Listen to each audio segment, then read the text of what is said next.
Hi friends, ಎಲ್ಲರಿಗೂ Max point of view ಕಡೆಯಿಂದ ಸ್ವಾಗತ.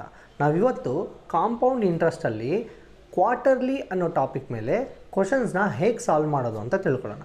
ಫಸ್ಟ್ ನಾವು ಆಗಲೇ ಹಾಫ್ ಇಯರ್ಲಿ ಬಗ್ಗೆ ತಿಳ್ಕೊಂಡಿದ್ವಿ ಅಲ್ವಾ, ಅದ್ರ ಮೇಲೆ ಯಾವುದೇ ಕ್ವಶನ್ ಕೊಟ್ಟರು ಹೇಗೆ ಸಾಲ್ವ್ ಮಾಡೋದು ಅಂತ ತಿಳ್ಕೊಂಡಿದ್ವಿ. ಅದೇ ರೀತಿ ಇವಾಗ ಕ್ವಾರ್ಟರ್ಲಿ ಬಗ್ಗೆ ಏನೇ ಕ್ವಶನ್ ಬಂದರೂ ಹೇಗೆ ಸಾಲ್ವ್ ಮಾಡೋದು ಅಂತ ತಿಳ್ಕೊಳ್ಳೋಣ. ಸೊ ಇದು ನಾವು ಫಸ್ಟ್ ನೋಡಿದಾಗೆ ಇವಾಗ ಕಾಂಪೌಂಡ್ ಇಂಟ್ರೆಸ್ಟ್ ಅಂತ ಕೊಟ್ಟರೆ ಅದರಲ್ಲಿ ಎ ಅಂದ್ರೇನು, ಟೋಟಲ್ ಅಮೌಂಟ್ ಅಥವಾ ಮೆಚುರಿಟಿ ಅಮೌಂಟ್, ಇಲ್ಲ ಅಮೌಂಟ್ ಬಿಕಮ್ಸ್, ಈ ಮೂರಲ್ಲಿ ಯಾವುದೇ ಕೊಟ್ಟರು ಏನೇ ಕಂಡುಹಿಡಿಬೇಕು ಅಂತ ಅರ್ಥ. ಕರೆಕ್ಟಾ? ಇದು ನಾರ್ಮಲ್ ಕಾಂಪೌಂಡ್ ಇಂಟ್ರೆಸ್ಟ್ ಮೇಲೆ ಕ್ವಶನ್ಸ್ ಕೊಟ್ಟಾಗ ಈ ಫಾರ್ಮುಲಾ ಹಾಕಿ ಕಂಡುಹಿಡಿಯೋದು. ಕರೆಕ್ಟಾ? ಬಟ್ ನಾವು ಹಾಫ್ ಇಯರ್ಲಿ ಬಗ್ಗೆನೂ ತಿಳ್ಕೊಂಡ್ವಿ. ಹಾಫ್ ಇಯರ್ಲಿಗೆ 1 + r/2/100 ಇಲ್ಲಿ 2 ಪವರ್ ಟಿ ಇತ್ತು. ಕರೆಕ್ಟಾ? ಇದು ಇಂಪಾರ್ಟೆಂಟ್, ಇದು ಹಾಫ್ ಇಯರ್ಲಿ. ಬಟ್ ನಾವು ಇವತ್ತು ಕಲಿತಾ ಇರೋದೇನು ಕ್ವಾರ್ಟರ್ಲಿ. ಕರೆಕ್ಟಾ? ಸೊ ಅದಕ್ಕೆ ಎ = r/4/100 4n. ಈ ಮೂರು ಫಾರ್ಮುಲಾಗೂ ಡಿಫ್ರೆನ್ಸ್ ತಿಳ್ಕೊಳ್ಳಿ, ಇದೇ ತುಂಬ ಇಂಪಾರ್ಟೆಂಟ್. ಯಾಕೆ ಅಂದರೆ ನೋಡಿ, ಇದು ಜಸ್ಟ್ ಕಾಂಪೌಂಡ್ ಇಂಟ್ರೆಸ್ಟ್ ಕೊಟ್ಟರೆ, ಇದು ಹಾಫ್ ಇಯರ್ಲಿ ಕೊಟ್ಟರೆ, ಇದು ಕ್ವಾರ್ಟರ್ ಇಯರ್ಲಿ ಕೊಟ್ಟರೆ. ನಾವು ಇವತ್ತಿನ ಟಾಪಿಕ್ನ ಕ್ವಾರ್ಟರ್ ಇಯರ್ಲಿ ಬಗ್ಗೆನೇ ಮಾತಾಡೋಕೆ ಹೋಗ್ತಾ ಇರೋದು. ಸೊ ಈ ಫಾರ್ಮುಲಾನ ಯೂಸ್ ಮಾಡಬೇಕು. ಯಾಕೆ ನಾನು r/4 ಹಾಕೋಬೇಕು, 4n ಹಾಕೋಬೇಕು ಅಂದರೆ, ಇಲ್ಲಿ ನೋಡಿ r/2 2t ಹಾಕೊಂಡಿದ್ದೀವಿ. ಇಲ್ಲಿ n ಹಾಕೊಂಡ್ರು ಒಂದೇ, ಟಿ ಹಾಕೊಂಡ್ರು ಒಂದೇ, ಎರಡು ಒಂದೇ. ಟಿ ಅಂದರೆ ಟೈಮ್. ಕರೆಕ್ಟಾ? ಫಸ್ಟ್ ನೋಡಿ, 1 ಇಯರ್ಗೆ ಕಾಂಪೌಂಡ್ ಇಂಟ್ರೆಸ್ಟ್ ಕಂಡುಹಿಡೀರಿ, ಇಲ್ಲಾಂದರೆ ಒಂದು 3 ಇಯರ್ಸ್ಗೆ ಕಾಂಪೌಂಡ್ ಇಂಟ್ರೆಸ್ಟ್ ಕಂಡುಹಿಡೀರಿ ಅಂದರೆ ಈ ಫಾರ್ಮುಲಾ ಡೈರೆಕ್ಟಾಗಿ ಅಪ್ಲೈ ಮಾಡ್ತೀವಿ. ಹಾಫ್ ಇಯರ್ಲಿ ಅಂದರೆ ಅರ್ಥ ಏನು? 1 ಇಯರಲ್ಲಿ ಹಾಫ್ ಇಯರ್ ಅಂದರೆ ಅರ್ಥ ಏನು? 6 ಮಂತ್ಸ್. ಕರೆಕ್ಟಾ? 6 ಮಂತ್ಸ್ಗೆ ನಾವು ಕಾಂಪೌಂಡ್ ಇಂಟ್ರೆಸ್ಟ್ನ ಕಂಡುಹಿಡಿಯೋದೇ ಹಾಫ್ ಇಯರ್ಲಿ. ಓಕೆ, ಸೊ ಅದಕ್ಕೆ 1 ಇಯರ್ನ 2 ಪಾರ್ಟ್ಸ್ ಆಗಿ ಡಿವೈಡ್ ಮಾಡಿದ್ರೆ 6 ಮಂತ್ಸ್ ಸಿಗುತ್ತಾ? ಸೊ ಅದಕ್ಕೆ /2 ಇಲ್ಲಿ. ನೆಕ್ಸ್ಟು ಕ್ವಾರ್ಟರ್ ಇಯರ್ಲಿ ಅಥವಾ ಕ್ವಾರ್ಟರ್ಲಿ ಅಂದರೆ ಅರ್ಥ ಏನು ಅಂದರೆ 1 ಇಯರ್ನ 4 ಟೈಮ್ಸ್ ಡಿವೈಡ್ ಮಾಡಿ ಅಂತ. ಓಕೆ, ಕ್ವಾರ್ಟರ್ ಇಯರ್ಲಿ ಅಂದರೆ 3 ಮಂತ್ಸ್ಗೆ ಕಾಂಪೌಂಡ್ ಇಂಟ್ರೆಸ್ಟ್ನ ಕ್ಯಾಲ್ಕುಲೇಟ್ ಮಾಡಿ ಅಂತ. 1 ಇಯರ್ಗೆ ಎಷ್ಟು 3 ಮಂತ್ಸ್ ಬರುತ್ತೆ? 3 ಮಂತ್ಸ್ ಬರುತ್ತೆ. 3 4 12. ಕರೆಕ್ಟಾ? ಸೊ ಅದಕ್ಕೆ ನಾವು 4ಇಂದ ಡಿವೈಡ್ ಮಾಡ್ತೀವಿ, ಮತ್ತು ಇಲ್ಲಿ 4ಇಂದ ಮಲ್ಟಿಪ್ಲೈ ಮಾಡ್ತೀವಿ. ಇಲ್ಲೂ ಅಷ್ಟೇ 2ಇಂದ ಡಿವೈಡ್ ಮಾಡ್ತೀವಿ ರೇಟ್ ಆಫ್ ಇಂಟ್ರೆಸ್ಟ್ನ, 2ಇಂದ ಮಲ್ಟಿಪ್ಲೈ ಮಾಡ್ತೀವಿ ಪವರ್ಸ್ನ. ಇಷ್ಟೇ. ಸೊ ಈಗ ಹಾಫ್ ಇಯರ್ಲಿ, ಕ್ವಾರ್ಟರ್ ಇಯರ್ಲಿ ಮತ್ತು ನಾರ್ಮಲ್ ಕಾಂಪೌಂಡ್ ಇಂಟ್ರೆಸ್ಟ್ಗೆ ಯಾವುದೇ ಕ್ವಶನ್ಸ್ ಕೊಟ್ಟರು ಫಾರ್ಮುಲಾ ನಮ್ಗೆ ಗೊತ್ತಾಗಿದೆ. ಅದ್ರ ಮೇಲೆ ಒಂದು 3 ಕ್ವಶನ್ಸ್ನ ಸಾಲ್ವ್ ಮಾಡೋಣ, ಆಗ ಈಸಿಯಾಗಿ ಎಲ್ಲ ಕಾನ್ಸೆಪ್ಟು ಅರ್ಥ ಆಗುತ್ತೆ.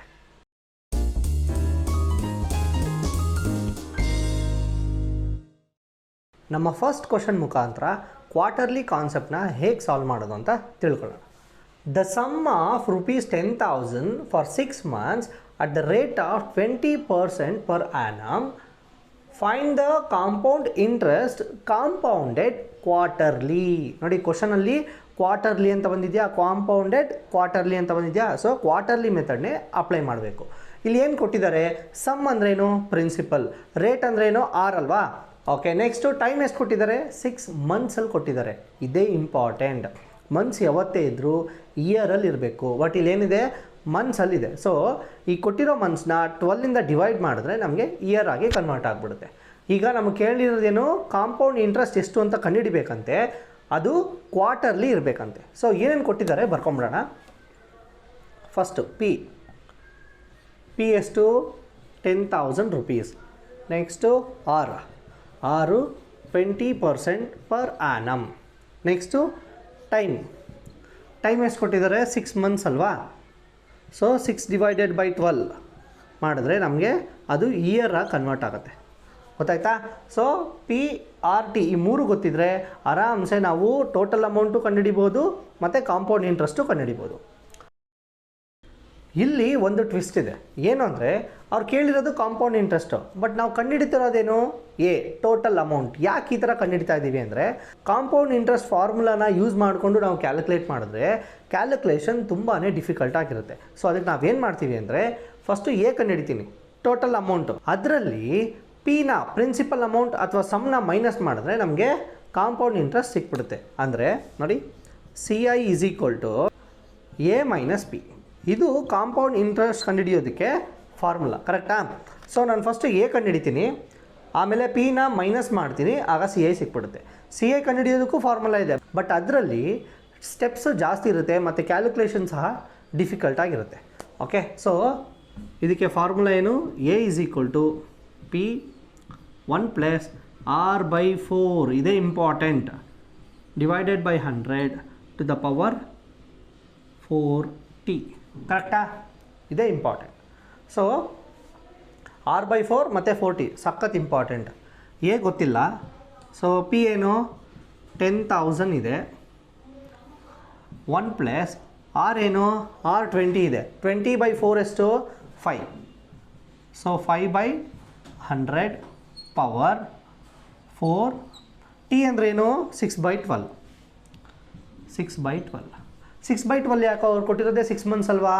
ಮಂತ್ಸ್ನ ನಾವು ಇಯರ್ ಆಗಿ ಕನ್ವರ್ಟ್ ಮಾಡಬೇಕು. ಸೊ ಅದಕ್ಕೆ ನಾನು 6ನ 12ಇಂದ ಡಿವೈಡ್ ಮಾಡಿದ್ದೀನಿ. 4 1s 4 3s, ಕರೆಕ್ಟಾ? 3 1s 3 2s. So total power ಎಷ್ಟಿದೆ? 2 ಇದೆ. ಅದನ್ನು ಇಲ್ಲಿ ಬರ್ಕೊಂಡ್ಬಿಡ್ತೀನಿ. ಇದನ್ನು ನಾವು ಸಾಲ್ವ್ ಮಾಡಿದ್ರೆ 105/100. ಈ ಎಲ್ ಸಿ ಎಮ್ ತೆಗೆಯೋದೆಲ್ಲ ತುಂಬಾ ಇಂಪಾರ್ಟೆಂಟು. ಫ್ರ್ಯಾಕ್ಷನ್ಸಲ್ಲಿ ಹೇಳ್ಕೊಟ್ಟಿದ್ದೀನಿ. ಅಕಸ್ಮಾತ್ ಈ ಫ್ರ್ಯಾಕ್ಷನ್ಸ್ ಎಲ್ಲ ನಿಮಗೆ ಗೊತ್ತಿಲ್ಲ ಅಂದರೆ ನಿಮಗೆ ಅಂತಲೇ ಡಿಸ್ಕ್ರಿಪ್ಷನ್ ಬಾಕ್ಸಲ್ಲಿ ವಿಡಿಯೋ ಲಿಂಕ್ ಇಟ್ಟಿರ್ತೀನಿ. ಏನಿದು ಫ್ರ್ಯಾಕ್ಷನ್ ಅಡಿಷನ್ ಆರ್ ಸಬ್ಟ್ರಾಕ್ಷನ್, ಇಲ್ಲ ಫ್ರ್ಯಾಕ್ಷನ್ ಸಿಂಪ್ಲಿಫಿಕೇಷನ್ ಅಂತ. ಸೊ ಆ ವಿಡಿಯೋನ ನೋಡಿ ಕಲ್ತ್ಕೊಳ್ಳಿ. ಈಗ ಇಲ್ಲಿ 2 ಇದೆ, ಕರೆಕ್ಟಾ? ಸೊ ನಮ್ಗೆ ಏನೇನು ಮಿಕ್ಕಿದೆ ಅದನ್ನು ಬರ್ಕೊಳ್ಳೋಣ. ಇದನ್ನು ಸಾಲ್ವ್ ಮಾಡೋಕ್ಕೆ ಹೋಗ್ಬೇಡಿ, ಯಾಕೆಂದರೆ ನಮ್ಗೆ ಇಲ್ಲಿ ಯೂಸ್ ಆಗುತ್ತದು. Is equal to 105/100 into 105/100. ಯಾಕೆ ಟ್ವೈಸ್ ಬರ್ಕೊಂಡಿದ್ದೀನಿ ಅಂದರೆ ಇಲ್ಲಿ ಪವರ್ 2 ಇದೆ ಅಲ್ವಾ? So 2 times. ಅಕಸ್ಮಾತ್ 3 ಇದ್ದಿದ್ರೆ 3 ಟೈಮ್ಸ್ ಬರ್ಕೋತಾ ಇದೆ. ಓಕೆ, ಸೊ 2 0ಗೆ 2 0 ಹೋಯಿತು, ಈ 2 0ಗೆ ಈ 2 0 ಹೋಯಿತು. ಸೊ ನಮಗೆ ಟೋಟಲಾಗಿ ಮಿಕ್ಕಿರೋದೇನು? 105 ಇಂಟು 105. ಸೊ 105 ಇಂಟು 105 ಅಲ್ವಾ? ಓಕೆ, ಹಾಂ, 11,025. ಈಗ ನಾವೇನು ಕಂಡುಹಿಡಿಬೇಕಾಗಿರೋದು? ಕಾಂಪೌಂಡ್ ಇಂಟ್ರೆಸ್ಟ್, ಕರೆಕ್ಟಾ? ಸೊ ಕಾಂಪೌಂಡ್ ಇಂಟ್ರೆಸ್ಟ್ ಕಂಡುಹಿಡಿಯೋದಕ್ಕೆ ಎ ಮೈನಸ್ ಪಿ ಮಾಡಿದ್ರೆ ಆನ್ಸರ್ ಸಿಕ್ಬಿಡುತ್ತೆ. ನಾವು ಕಂಡುಹಿಡಿದಿರೋದೇನು? ಅದೇ ಇಂಪಾರ್ಟೆಂಟ್ ಇಲ್ಲಿ. ನಾವು ಕಂಡುಹಿಡಿದಿರೋದು A total amount, but compound interest ಅವ್ರು ಕೇಳಿರೋದು, ಕರೆಕ್ಟಾ? ಇಲ್ಲಿಗೆ ನಿಲ್ಲಿಸಿದ್ರೆ ಆನ್ಸರ್ ಪಕ್ಕಾ ತಪ್ಪಾಗುತ್ತೆ. ಸೊ ನಾವೇನು ಮಾಡೋಣ? ಸಿ ಐ ಕಂಡುಹಿಡಿಯೋದಕ್ಕೆ ಟೋಟಲ್ ಅಮೌಂಟ್ ನಮಗೆ ಬಂದಿರೋದು ಮತ್ತು ಪ್ರಿನ್ಸಿಪಲ್ ಅಮೌಂಟ್ನ ಸಪ್ರಾಕ್ಟ್ ಮಾಡಿದ್ರೆ ಕಾಂಪೌಂಡ್ ಇಂಟ್ರೆಸ್ಟ್ ಸಿಕ್ಬಿಡುತ್ತೆ. ಇಲ್ಲ ಹಾಕೊಂಡು ಮಾಡೋಕ್ಕೆ ಹೋಗ್ಬೇಡಿ, ಅದು ಟೈಮ್ ಎಕ್ಸ್ಟ್ರಾ ವೇಸ್ಟ್ ಆಗುತ್ತೆ. ಸೊ ನಾನು ಏನು ಮಾಡ್ತೀನಿ ನೋಡಿ, 11,025 10,000 ಹೋದರೆ ಇನ್ನೆಷ್ಟು ಬಿಗಿರುತ್ತೆ? 1,025 ರುಪೀಸ್. ನಾವು ಕ್ಯಾಲ್ಕುಲೇಟ್ ಮಾಡೋಕ್ಕೆಲ್ಲ ಹೋಗೋಕ್ಕೆ ಹೋಗ್ಬೇಡಿ, ಅಲ್ಲಿ ಟೈಮ್ ವೇಸ್ಟ್ ಆಗುತ್ತೆ. ಸೊ ನಿಮ್ಗೆ ಅಕಸ್ಮಾತ್ ಇನ್ನೂ ಡೌಟ್ ಇದ್ದರೆ ಇಲ್ಲಿ ವ್ಯಾಲ್ಯೂಸ್ನ ಸಬ್ಸ್ಟಿಟ್ಯೂಟ್ ಮಾಡಿ. ಎ ಜಾಗದಲ್ಲಿ 11,025, ಪಿ ಜಾಗದಲ್ಲಿ 10,000. 11,025 10,000 ಹೋದರೆ 1,025 ರುಪೀಸ್ ಸಿಗುತ್ತೆ, ಕರೆಕ್ಟಾ? So C I compound interest for quarterly ಎಷ್ಟು? 1,025 ರುಪೀಸ್. ಇದೇ ಇಂಪಾರ್ಟೆಂಟ್, ಇದನ್ನೇ ಅವರು ಕೇಳಿರೋದು. ಓಕೆ, ಮೇಯ್ನು ಫಾರ್ಮುಲಾ, ಯಾವ ಫಾರ್ಮುಲಾ ಹಾಕ್ಬೇಕನ್ನೋದೇ ಇಂಪಾರ್ಟೆಂಟ್. ಈ ಫಾರ್ಮುಲಾ ಆಲ್ಮೋಸ್ಟ್ ಸಿಮಿಲರ್ ಆಗಿರುತ್ತೆ ಕಾಂಪೌಂಡ್ ಇಂಟ್ರೆಸ್ಟ್ಗೆ ಮತ್ತು ಹಾಫ್ ಇಯರ್ಲಿಗೆ ಮತ್ತು ಕ್ವಾರ್ಟರ್ ಇಯರ್ಲಿಗೆ. ಬಟ್ ಮೂರಕ್ಕೂ ಚಿಕ್ಕ ಚಿಕ್ಕ ಟ್ವಿಸ್ಟ್ ಇರುತ್ತೆ. ಕರೆಕ್ಟಾಗಿ ಫಾರ್ಮುಲಾ ಅಪ್ಲೈ ಮಾಡಿದ್ರೆ ಆನ್ಸರ್ ಈಸಿಯಾಗಿ ಸಿಕ್ಬಿಡುತ್ತೆ. ಇಲ್ಲಿ ಕ್ಯಾನ್ಸಲ್ ಮಾಡೋಕ್ಕೆ ಹೋಗ್ಬೇಡಿ, ಇದನ್ನು ಹಾಗೆ ಇಟ್ಕೊಂಡು ಎಲ್ಲಿ ಈಸಿ ಆಗುತ್ತೋ ಅಲ್ಲಿ ಕ್ಯಾನ್ಸಲ್ ಮಾಡೋಣ. ನೋಡಿ ಇಲ್ಲಿ 2 0 2 0 ಆಯಿತಾ? ನಾವು ಇಲ್ಲೇ ಮಾಡಿದಿದ್ರೆ ಇನ್ನೂ ಸ್ವಲ್ಪ ಕ್ಯಾಲ್ಕುಲೇಷನ್ ಡಿಫಿಕಲ್ಟ್ ಆಗಿರೋದು.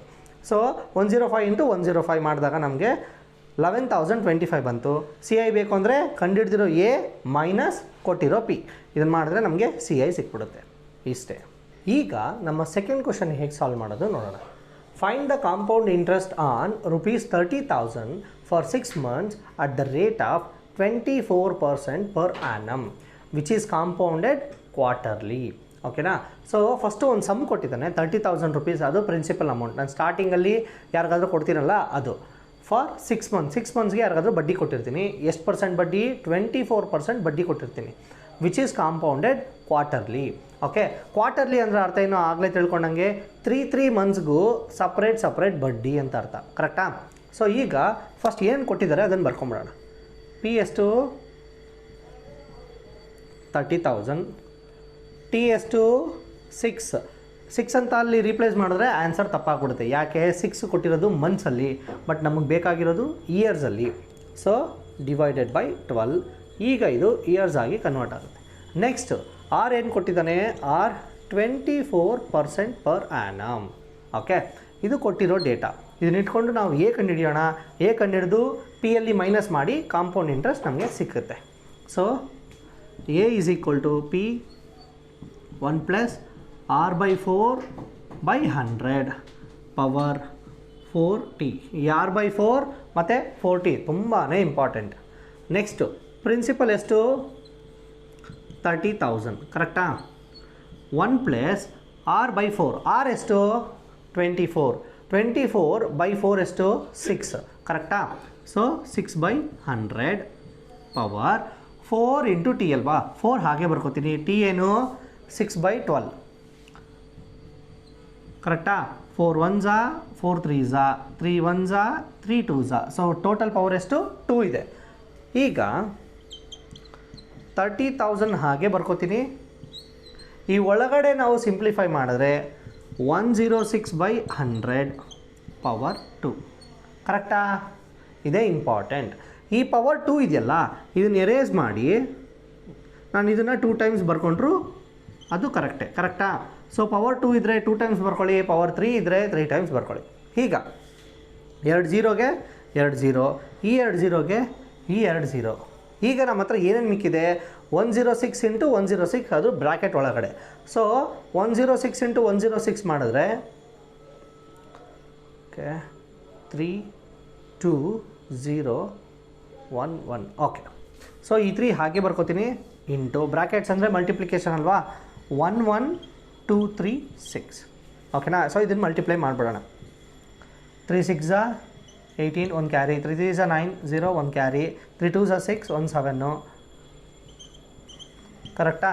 ಸೊ ನಾವು ಸ್ಟಾರ್ಟಿಂಗಲ್ಲಿ ಕೊಟ್ಟಿದ್ದೆಷ್ಟು 30,000 ಅಟ್ ದ ರೇಟ್ ಆಫ್ 24% ಅಂತ ಕೊಟ್ಟಾಗ ನಮಗೆ ಕಾಂಪೌಂಡ್ ಇಂಟ್ರೆಸ್ಟ್ ಎಷ್ಟು ಬರುತ್ತೆ, 33,708 rupees ಫೈನಲ್ ಆನ್ಸರ್ ಅಂತ ನಾವು ಅಂದ್ಕೊಂಡ್ರೆ ಅದು ತಪ್ಪು. ಯಾಕೆ, ನಾವು ಕಂಡುಹಿಡಿದಿರೋದೇನು ಎ ಅಲ್ವಾ, ಇದು ಎ. ಬಟ್ ನಾವು ಕಂಡುಹಿಡಿಬೇಕಾಗಿರೋದೇನು ಕಾಂಪೌಂಡ್ ಇಂಟ್ರೆಸ್ಟ್. ಎ ಅಲ್ಲಿ ಪಿನ ಮೈನಸ್ ಮಾಡಿದ್ರೆ ನಮಗೆ ಕಾಂಪೌಂಡ್ ಇಂಟ್ರೆಸ್ಟ್ ಸಿಗುತ್ತೆ. So C I is equal to A minus P. ಇದೇ ಇಂಪಾರ್ಟೆಂಟ್. ನಾವು ಕಂಡುಹಿಡಿದಿರೋದೇನು, ಅವ್ರು ಕೇಳಿರೋದೇನು ಅನ್ನೋದೇ ತುಂಬ ಹುಷಾರಾಗಿರಬೇಕು. So C I is equal to A minus P. A ನಮಗೆ 33,708 rupees ಬಂದಿದೆ. ಪಿ ಕೊಟ್ಟಿರೋದು ಎಷ್ಟು 30,000 rupees. ಸೊ ಇದೆರಡನ್ನೂ ಸಪ್ರಾಕ್ಟ್ ಮಾಡಿದ್ರೆ ನಮಗೆ 3,708 rupees ಸಿಗುತ್ತೆ ಕರೆಕ್ಟಾ. So C I is equal to 3,708 rupees. ಇದು ನಮಗೆ ಬೇಕಾಗಿರೋ ಆನ್ಸರ್. ಓಕೆ, ಇದು ಎ. ಇದರಲ್ಲಿ ಹುಷಾರಾಗಿರಿ. ಸೊ ಇದು ಸಹ ಪ್ರೀವಿಯಸ್ ಕ್ವಶನ್ ಥರನೇ ಸಖತ್ ಸಿಂಪಲ್ ಆಗಿತ್ತು ಕರೆಕ್ಟಾ. ಈಗ ನೆಕ್ಸ್ಟ್ ಕ್ವಶನಲ್ಲಿ ಒಂದು ಚಿಕ್ಕ ಟ್ವಿಸ್ಟ್ ಇಟ್ಟು ಆ ಥರ ಕ್ವಶನ್ಸ್ ಹೇಗೆ ಬಂದ್ರೂ ಸಾಲ್ವ್ ಮಾಡೋದು ಅಂತ ನೋಡೋಣ. ಈಗ ನಮ್ಮ ಫೈನಲ್ ಟ್ರಿಕಿಯೆಸ್ಟ್ ಕ್ವಶನ್ ಹೇಗೆ ಸಾಲ್ವ್ ಮಾಡೋದು ಅಂತ ನೋಡೋಣ. ಈ ಕ್ವಶನ್ ಇದೆಯಲ್ಲ, ಇದು ಪ್ರೀವಿಯಸ್ ಇಯರ್ IBPS ಎಕ್ಸಾಮ್ಸಲ್ಲಿ ಟ್ವೈಸ್ ರಿಪೀಟ್ ಆಗಿದೆ. ಓಕೆ, ಸೊ ಅದನ್ನು ಹೇಗೆ ಅರ್ಥ ಮಾಡಿಕೊಂಡು ಸಾಲ್ವ್ ಮಾಡೋಣ. Find the rate of interest per annum for the sum of rupees 125 for 9 months and the total amount is 729 rupees which is compounded quarterly. ಇದೇ important.